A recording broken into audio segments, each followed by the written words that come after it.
Thanks for existing. Don't come. That was the message my dad sent me the night before Christmas. No warmth, no explanation, just 6 cold words that said it all. I was sitting cross-legged on the carpet in my room, phone in hand, staring at the screen like it might magically change into something, anything, more human if I stared long enough. But it didn't. It just sat there. Like a period at the end of a sentence I didn't get to write. While they were all gathered together, my parents, my sister, a roast in the oven, presents under the tree, laughter probably bouncing off the walls, I was in silence. Alone. Again. It wasn't the first time I'd been left out. But this time? This one hurt different. Because I'd been the one holding everything together. For the last year and a half, I'd been paying for everything. I mean everything. The rent on the place we shared. The groceries that filled our fridge. The electricity, the water, the internet. All of it. My sister, Brielle, had said she was, in between jobs, and while she tried to figure out her life, I stepped up without hesitation. I didn't keep tabs. Didn't demand anything back. Because that's what you do for family, right? That night, before she left to go celebrate with our parents, she barely said a word. Just brushed on some lipstick, tossed on her oversized coat, and fluffed her curls in the mirror like she was heading to a movie premiere. Then, as she stood by the door, she looked over her shoulder and casually dropped, "Oh, by the way, if they ask, I told them you're just crashing here. You know, since your name isn't technically on the lease." I looked up from the sink, hands deep in warm soapy water, dishes halfway done, and said, "You told them what?" She sighed. Rolled her eyes. "Relax. It's just easier. I didn't want them thinking I was letting you stay here for free or something. They already think I'm too soft." "But I pay the rent," I said. Calm. But stunned. She didn't even stop to acknowledge the truth. "Yeah, well, they don't need to know that." And then she left. Just like that. I didn't follow her. Didn't text. Didn't try to fix it. Instead, I sat at that chipped-up kitchen table I'd bought off Craigslist, staring at the string lights I'd hung weeks ago to try and make the place feel warm. They blinked slowly, almost like they were mocking me. And I just sat there, wondering how many more holidays I'd spend like this, giving everything I had to people who already decided I didn't count. By midnight, I'd made up my mind. I got up, opened the hallway closet, pulled out my old toolbox, and I changed the locks. No pause. No guilt. Just a quiet, solid click as the deadbolt turned. That night, I slept like I hadn't in years. The apartment felt still. Peaceful. Like it was finally mine.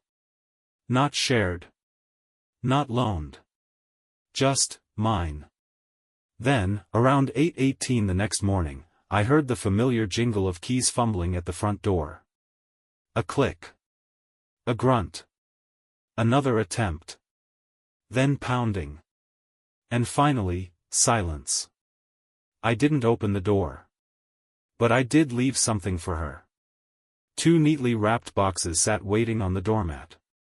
One was medium-sized, tied with a bright ribbon I'd actually picked out weeks earlier when I thought we'd be exchanging gifts like always. The other was smaller. But it wasn't still.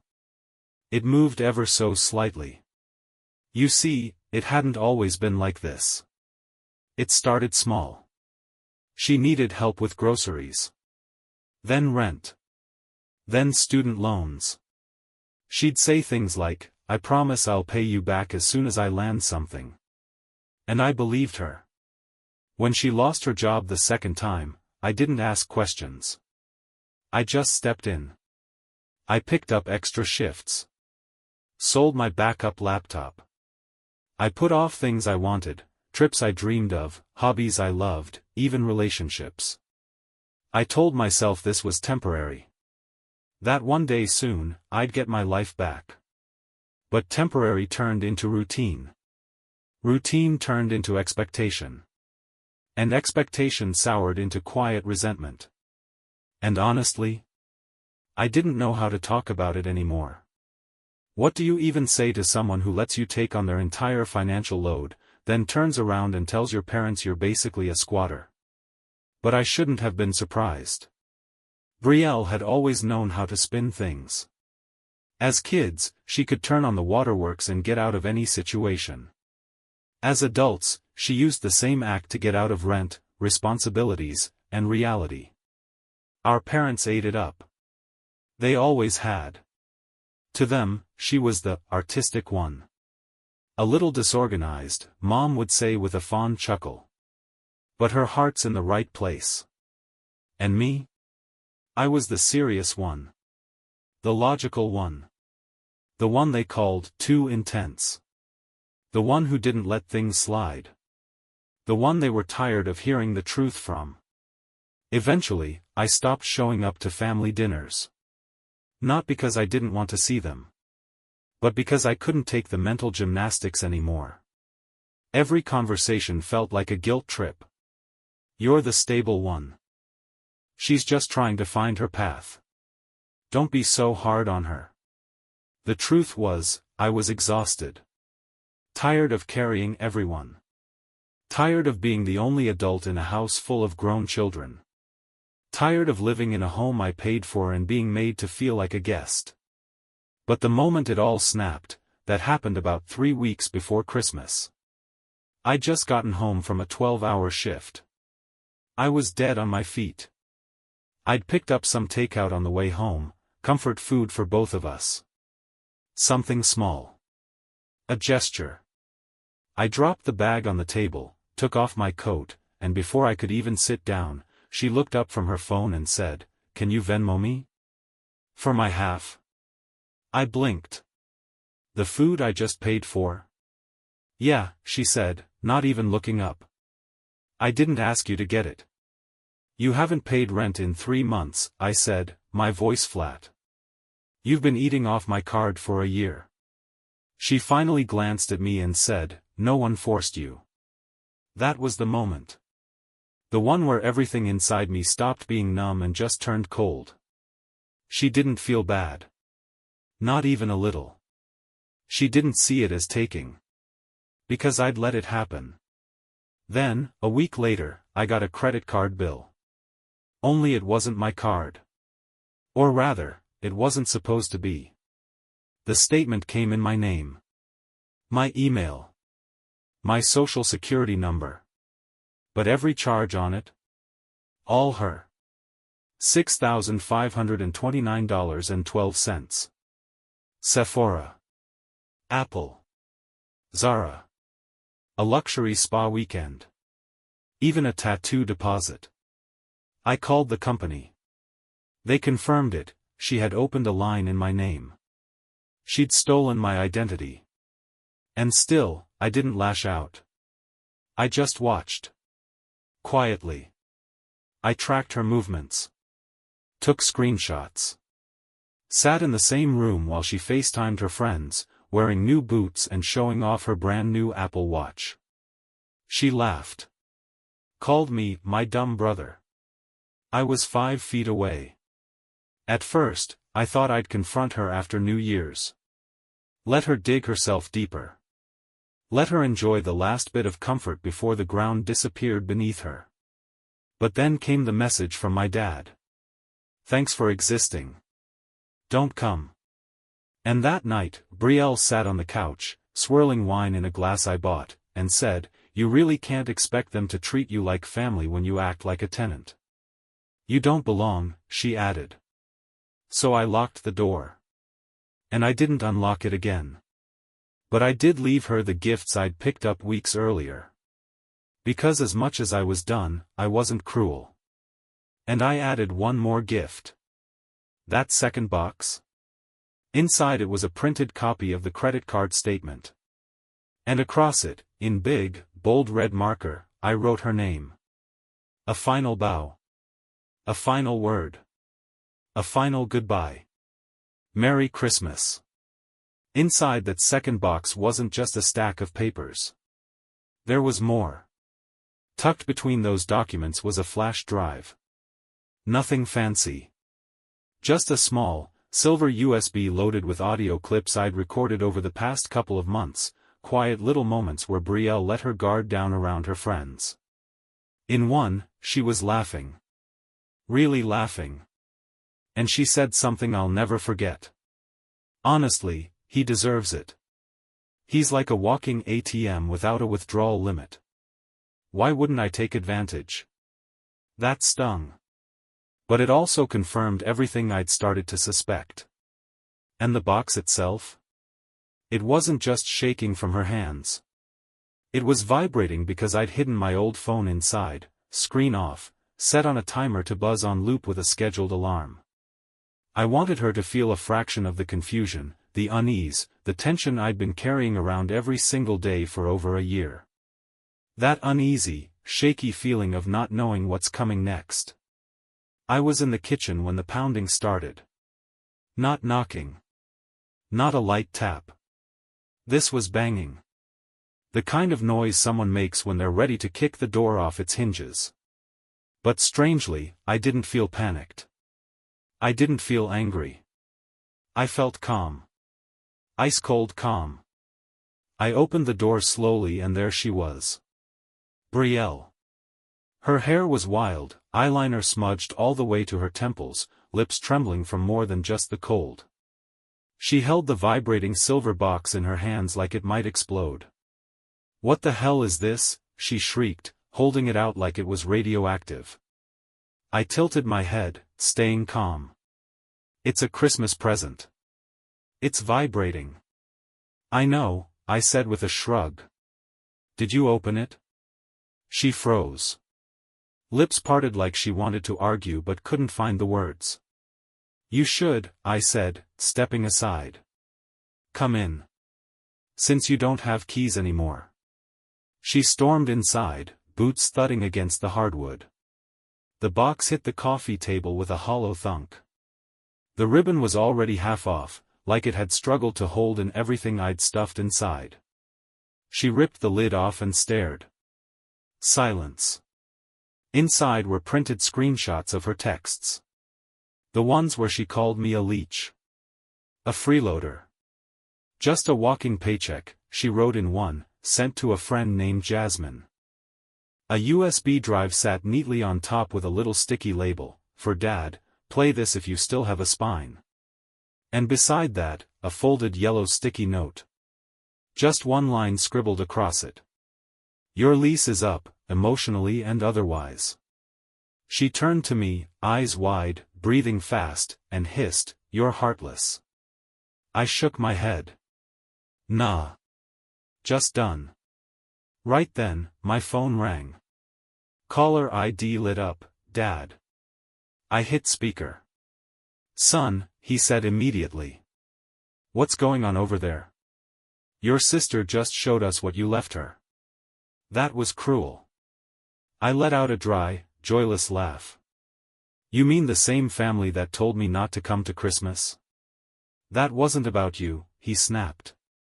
"You've been distant. Cold. You isolate yourself." I cut him off. "You literally sent me a message that said don't come. And guess what? I didn't." Brielle snatched the phone out of my hand like a teenager tattling to the principal. "Dad, he's completely lost it. He changed the locks, he's stalking me, he planted things." "Oh, give me a break," I said, snatching it back. "Why don't you tell him what was actually in that box?" Silence. "Dad," I continued, voice steady now, "do you know someone's been using my name to open credit cards? Did you know your daughter racked up $6,739 in my name?" More silence. Then Dad spoke. His voice was tight. "Is that true?" "No." Brielle shouted. "He's lying. He's just trying to get attention." "Really?" I said calmly. "Then why is Capital One showing an account with my social security number and her email address? Why do I have receipts from Sephora, Apple, and Zara, all in my name, all linked to her shipping address. Nothing. And the best part?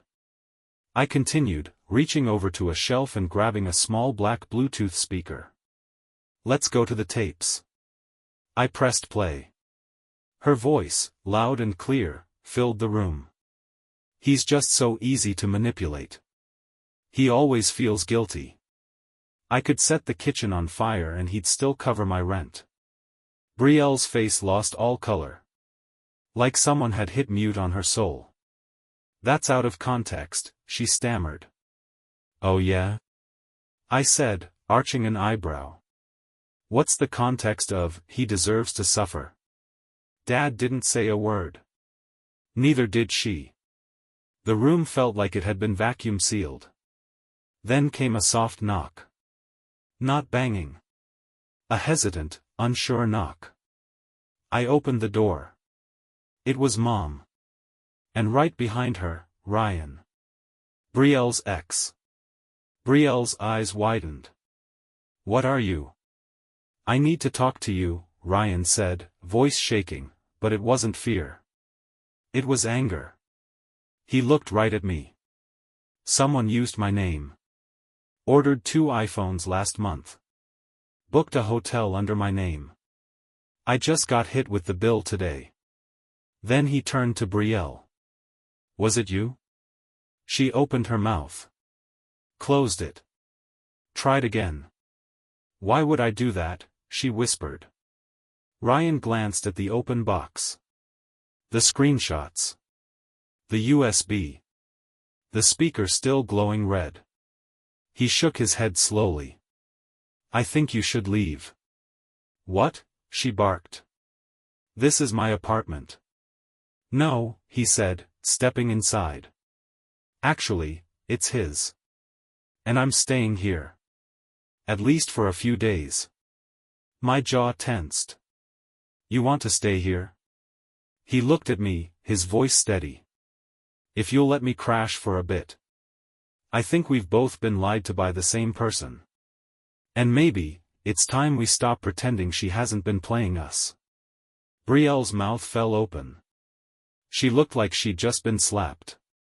You're siding with him? Ryan crossed his arms. I'm done siding with liars. She stood there frozen. No script to follow. No crocodile tears. No exit strategy. For the first time in her life, she was out of control. I picked up her coat from the back of the chair and tossed it toward her. Your stuff's in the hallway, I said. Right next to the trash.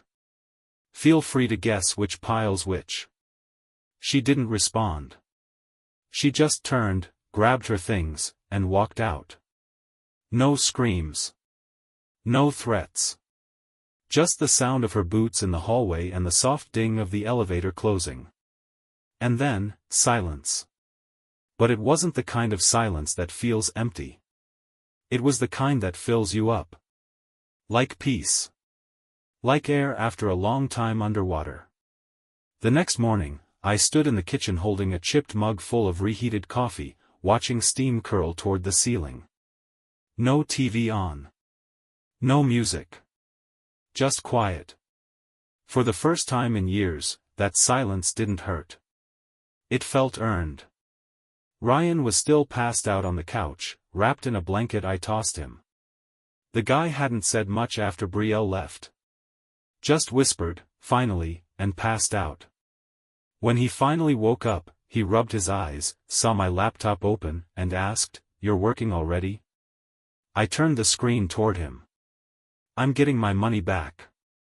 You mean like pressing charges? He asked, sitting up. More than that. I'm making this official. That night after she left, I started collecting everything. Screenshots. Receipts. Credit statements. Login logs. I built digital folders and backed them all up. By the next morning, I had everything ready. I filed a police report for identity theft and contacted every financial institution I could. Capital One responded fast. They froze the account. Opened an investigation. By Friday, I got the email. You have been approved for full reimbursement. All $6,739.72. Back in my name. I leaned back in the chair, took a long sip of coffee, and for the first time in days, I exhaled. But I wasn't done. I opened a new spreadsheet. Step 2, the tally. 18 months of bills. 2 people. 1 wallet, mine. Rent, $950 a month. Utilities, $190 average. Groceries, $500 minimum. Random emergencies? $100 to $500, sometimes more. I started punching in the numbers. Row after row after row. I scrolled down, watching the total climb like a thermometer in the sun. By the time I hit the bottom, my stomach tightened. And I hadn't even gotten to the emotional cost yet. $18,982. That's the number I landed on. And that doesn't even count the emotional damage. Doesn't include the nights I skipped dinner so she could eat. Or the weekends I worked double shifts just to keep the lights on. Just the raw, financial math of what I lost taking care of someone who saw me as a bottomless wallet. I took screenshots of everything. Bank statements. Text messages. Payment confirmations. I saved it all to a flash drive and made a call. Step 3, the lawsuit. I sat in a leather chair across from a lawyer who looked like he billed by the minute and smiled like every case was already won. I told him, I'm not just here because my sister used my credit. I want restitution. She lived off me for over a year, and my parents helped her do it. He leaned forward. You have evidence? I slid the flash drive across the desk. He plugged it in, brows lifting as he clicked through folders. You documented all of this? Every single dollar. And your parents? They put my name on utility accounts without permission. I found the signed contracts. He gave a low whistle. That's not just identity theft. That's extended financial abuse. So we've got a case? He leaned back and grinned. Oh, we've got a very public one. Step 4, the explosion.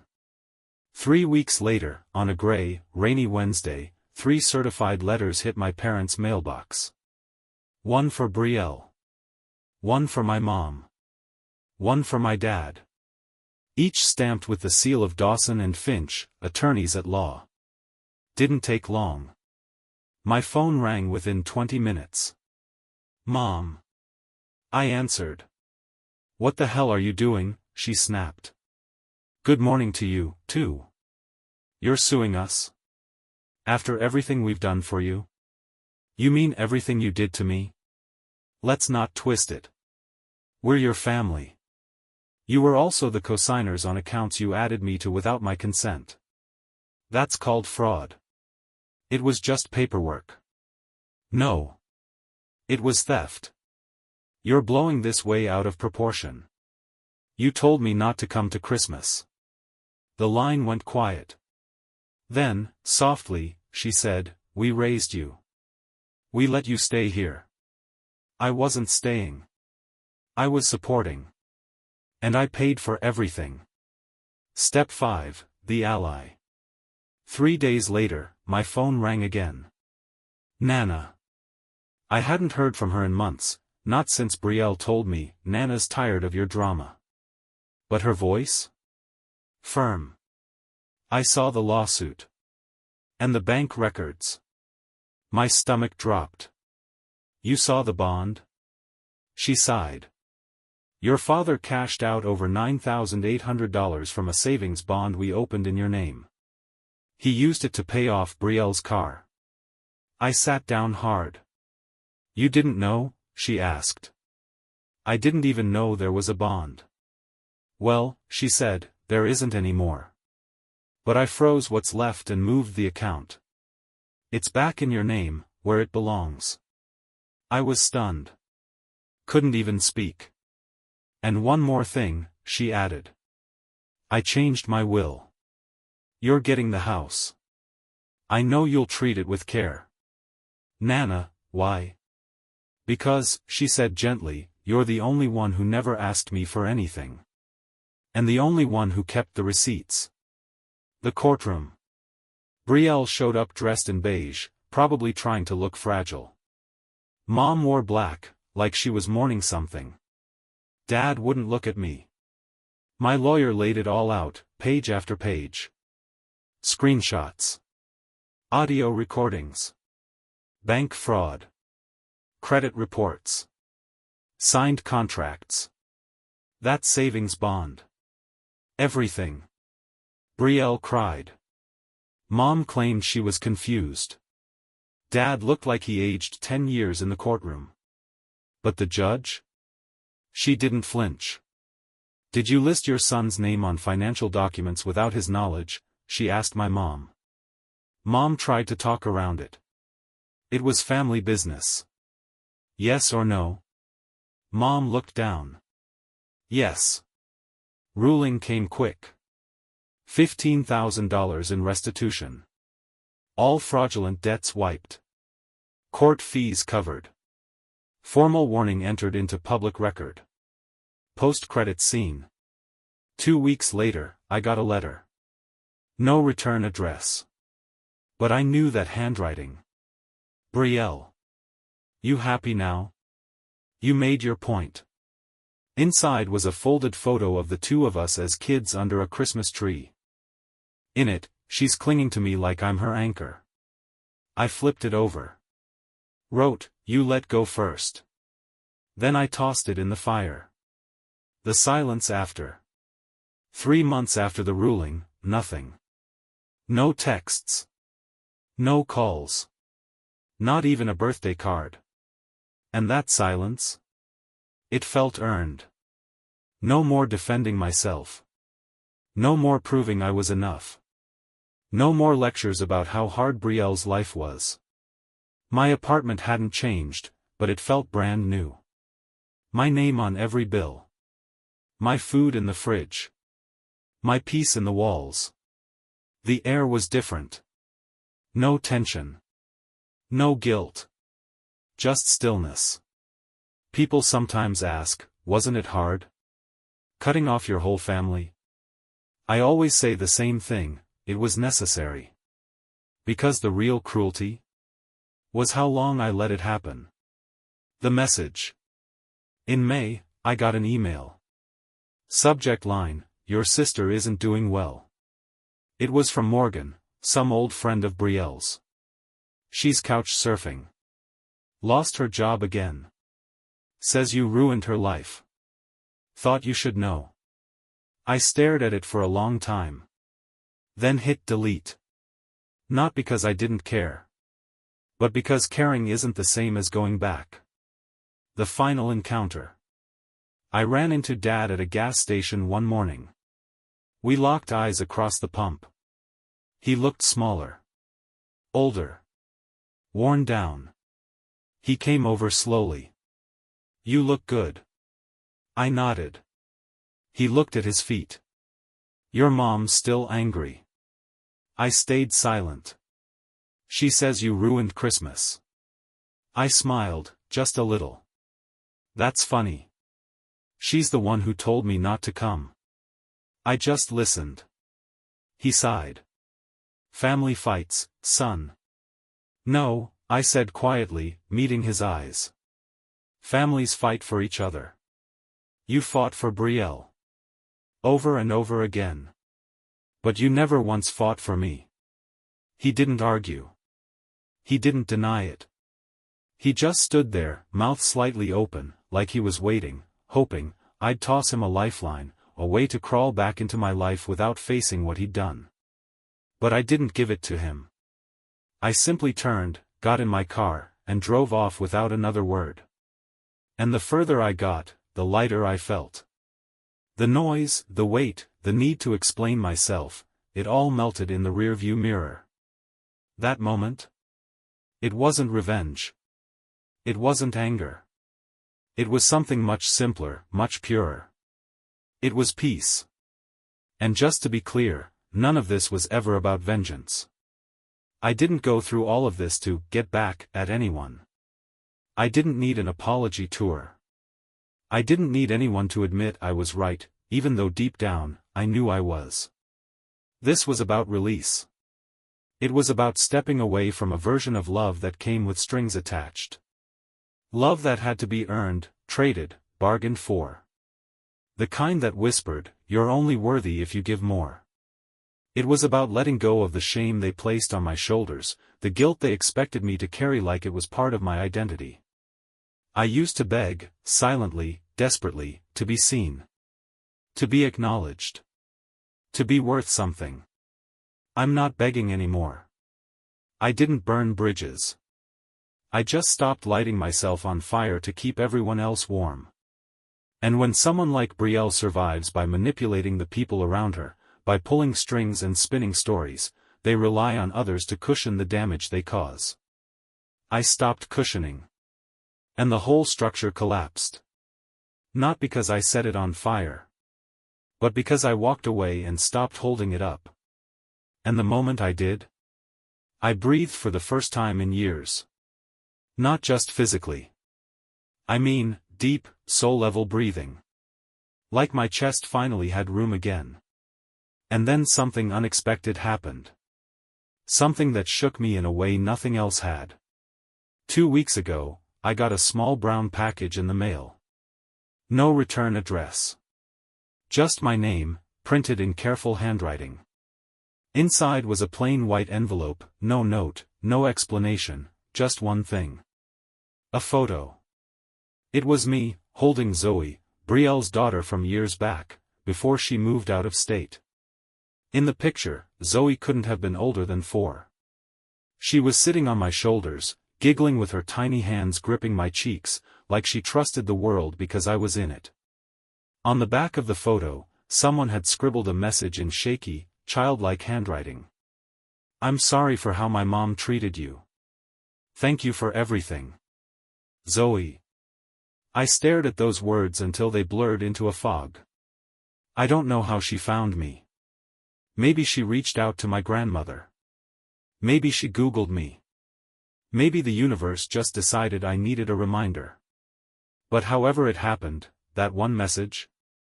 That simple, handwritten apology from someone who didn't owe me anything? It made everything I went through feel worth it. I keep that photo now in my desk drawer. Tucked right next to the documents from the lawsuit, and the lease that finally has only my name on it.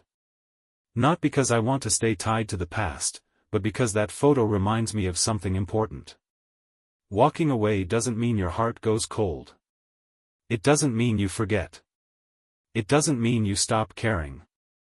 It just means you finally decided to love yourself more than the people who only loved what you gave them. And that's not bitterness. That's not spite. That's freedom.